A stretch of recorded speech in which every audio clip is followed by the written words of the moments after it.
Hey, card makers, Jen here from She's Crafty Paperworks. So, do you have an affinity for Tim Holtz Ideology Halloween like me?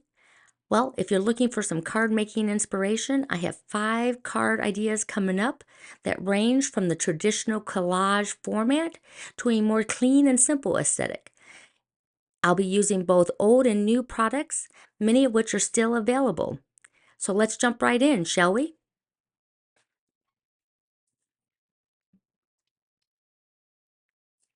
Okay, so the first card we're going to do in an A2 size, and I have a base already cut just slightly smaller, and this will accommodate 2 of the large collage strips.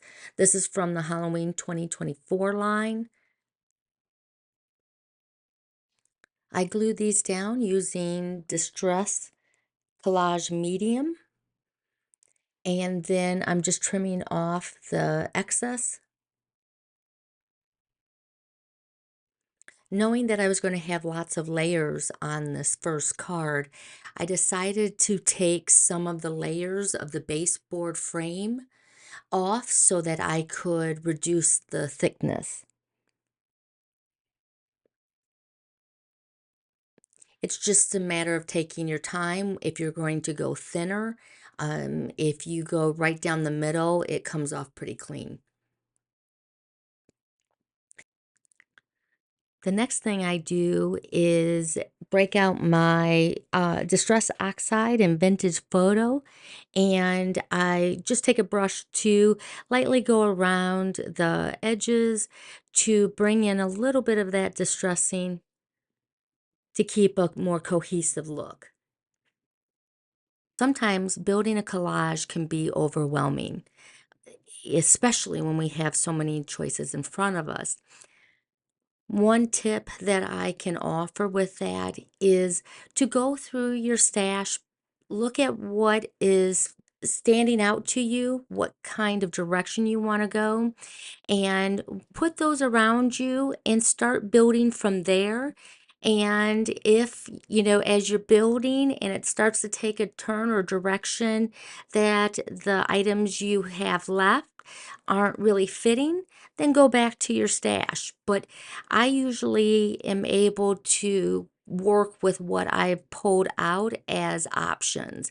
It's just because it's a little bit narrower and I don't have to overthink it as much. Now, I do apologize. My card goes out of frame here for the collage building. So I sped it up, but I'm just adding again what I pulled. I started with some mummy cloth, and then on top of that, I have the 31.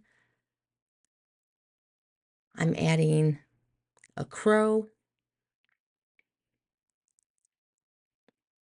and I grab the eye. This is where you can't really see what I'm doing. So I jump over to what I have completed, and that is adding the baseboard sign of a strange thing happened and a black rose in addition to that eye.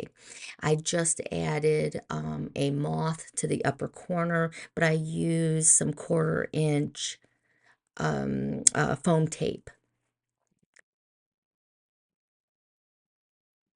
After I built the collage, I decided to add some Distress Mica Spray in Empty Tomb, but instead of spraying it, I'm using a fan brush to get a more controlled look.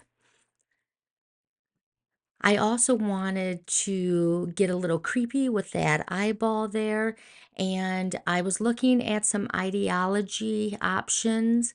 I was unsure how this would hold up though in the mail, and I had in my stash another eyeball that I had gotten a long time ago from Amazon, And so I decided to go that route. I thought it had a better shot of sticking to the card in the mail. So here is that first card. I have attached it to, again, an A2 base. I love that eyeball. And also the mask that the boy is wearing in the upper right corner came from the 2004 sticker book.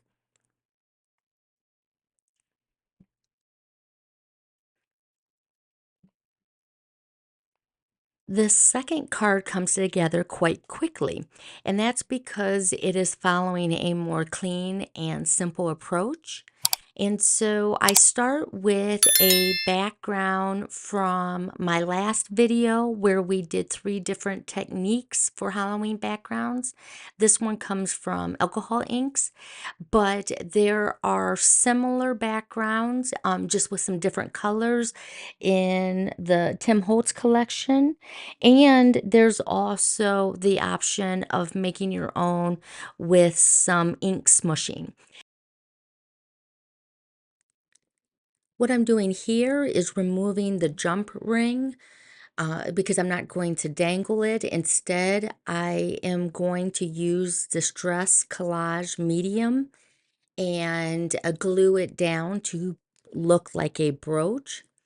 Now, if you've never used this product before, it is super strong and it also shrinks up and dries clear. So even though it is all over and looking pretty messy, you won't see it once it dries. And I am pretty confident that it will adhere during the mail. I also wanted to build up this background a little bit, so I'm using some thin foam tape. And I'm also using a sentiment that I'm pulling from Creative Expressions Wordies, and it's from the Trick or Treat collection. Now, before I officially glue it, I'm going to give myself a little bit of leeway and add some liquid glue on top of the adhesive tape.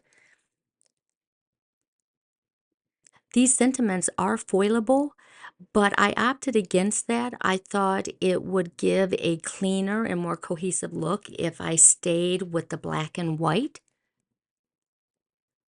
And here's the final product, and this came together super quickly. And the inside sentiment was done on my Cricut. For card number 3, I started by cutting one of the backdrops from Halloween 2023 into a 5x7, or actually slightly smaller than 5x7. And then I adhered to that one of the ephemera backgrounds. The next thing I wanted to do was add some texture to the card. So I pulled out this new stencil. It's called Batty. It's from Simon Says Stamp, and I just recently picked it out, so I think it's still available. I used black opaque texture paste from Distress to fill in the bats. Once I was done with that, I used a X-Acto knife to create a slit in the hand of the image because I wanted it to appear as if he was holding one of the bones. This is also from Ideaology, and this one is an older one. I believe there's a different color out this year. But once I glue that down with Collage Medium, I take another one of the masks from the sticker book.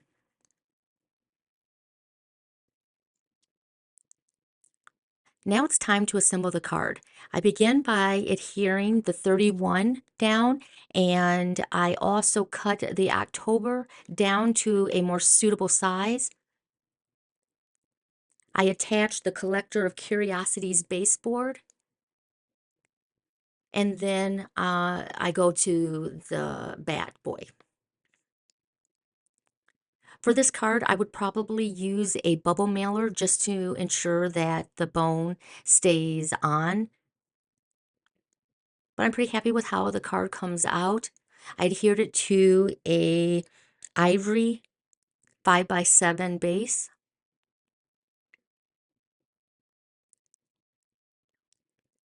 And again, the sentiment on the inside was done with my Cricut.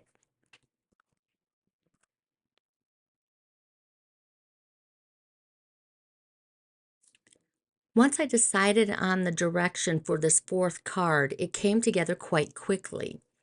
I grabbed some backdrop, the orange backdrop from volume number 5. And then the transparency with the spider web was last year's transparency from 2023. And with the rest of the design, I was still kind of playing around. Do I want her to be pointing backwards or to be holding a bat? I opted to use the acetate bats and glue those on. I lost the footage for that, but you'll also see here in a second, she has a witch's hat. That comes from the sticker book from this year as well. So there she is. She's propped up on a small amount of foam tape. I believe it was a quarter of an inch. Yes, quarter of an inch. And I'm using Stays-On to stamp on top of this acetate. And it says, "Come in, my pretties." I do wish that the stamp was a little bit thicker so you could see it a little bit better with that background, but overall it came together so quickly and I'm very pleased with this kind of clean and simple but still creepy Halloween card.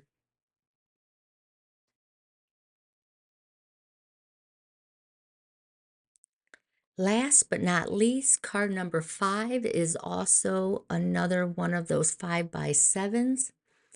So with this one, there needs to be a space between the collage strips because with the first card, they were able to line up right next to each other and still fit that A2.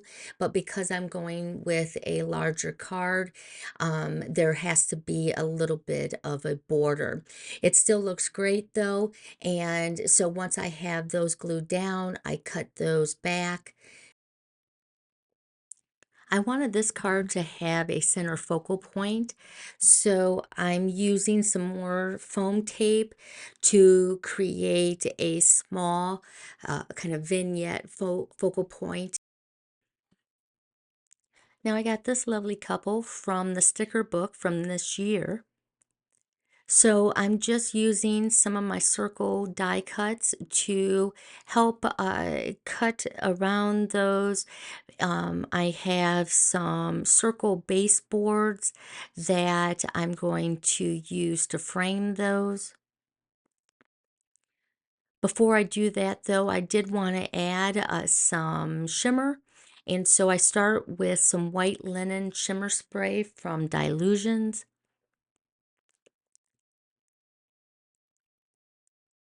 And then I add some Distress Spritz in weathered wood. While I waited for the shimmer spray to dry, I decided I should adhere the stickers to the baseboards. And then I set those off to the side to dry as well.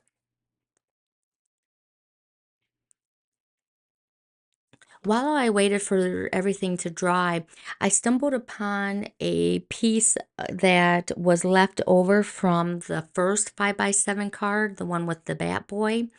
And this happened to match the black focal point exactly.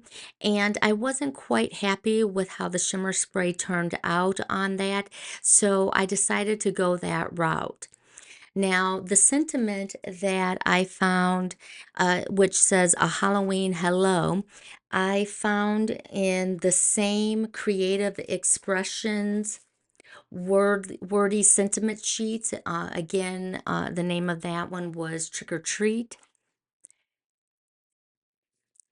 Now, I just wanted to dull it a little bit, so I'm just using the same brush as the last time, which has the vintage photo on it.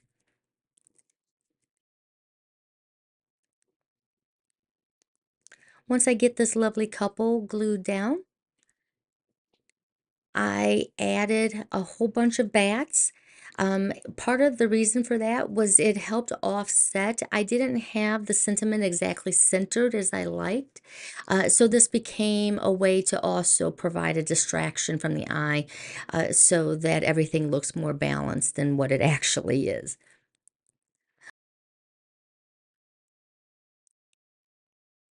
All right, crafters, let me know in the comments. What did you think? Is this something that you would do? I'd love to hear from you. And before you go, I would really appreciate a like and a subscribe to help build this community. I should be back on my regular schedule with a Friday posting next week. It was a busy start to the semester, especially because we lost power for several days. I'm not done with the Halloween vibes just yet, so expect some more Halloween and autumn cards coming up. I'm thinking witches will be the theme for next week. We'll see. Have a good one. Take care, guys. Bye.